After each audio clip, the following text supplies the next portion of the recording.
বন্ধুরা আমরা এই মুহূর্তে আছি নাটোরের গণভবনে। এই যে দেখুন, এটা একটা ভিতরের একটি গেট। বড় গেটটা আপনাদের দেখাবো। আমরা এখানে এসেছিলাম আসলে শুটিং করতে। শুটিং প্লেসটা অতটা ভালো না হলেও কিন্তু বিনোদন পার্ক হিসেবে অনেক সুন্দর। এখানে খুবই ভালো জায়গা মিউজিক ভিডিও শুটিংয়ের জন্য, বাট ফানি ভিডিও শুটিংয়ের জন্য কিন্তু এটা মুখ্য জায়গা না। কারণ এখানে ধরেন যে বিভিন্ন মানুষের আনাগোনা, প্রচণ্ড মানুষ, ওভাবে ইয়ে করা যাচ্ছে না। প্লেসগুলোও খুব একটা ভালো এরকম না আসলে, কিন্তু দেখার মতো অনেক সুন্দর জায়গা এটা, খুবই চমৎকার জায়গা। সামনে যে দেখছেন আমার টিম, এই টিমকে নিয়ে আমি চলে এসেছিলাম এখানে। এখন অনেক রোদ। এই যে দেখুন, এটা হচ্ছে নাটোর গণভবনের ভিতরের একটা জায়গা। দেখুন, এক নজরে আমি আপনাদেরকে পুরো এই জায়গাটা দেখাচ্ছি। কৃষ্ণচূড়ায় রং লেগেছে, ডালে ডালে শাখায় শাখায়। দেখেছেন বন্ধুরা, কৃষ্ণচূড়া লাল হয়ে আছে, কত সুন্দর ফুটে আছে ফুল। তো এটাই আসলে আমার কাছে চমৎকার লাগছে। তো একটা জিনিস এখানে আসলে আরেকটা জিনিস দেখবেন, সেটা হলো যে এখানে দিঘি আছে। যে দিঘিগুলা এটা এই গণভবনের ভিতরে, এই দিঘির মধ্যে কিন্তু অনেক বড় বড় মাছ দেখতে পাবেন।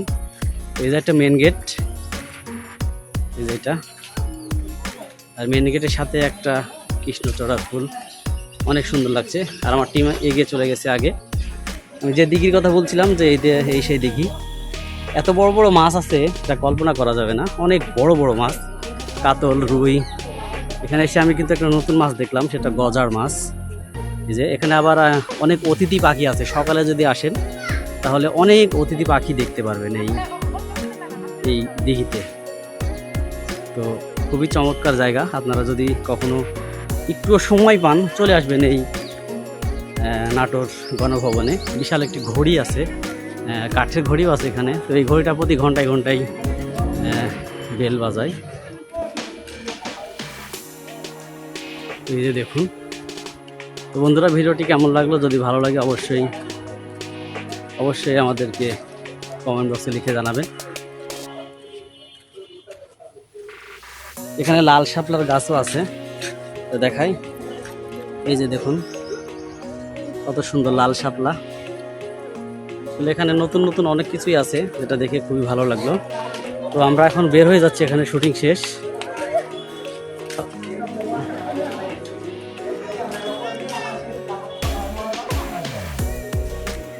চমৎকার।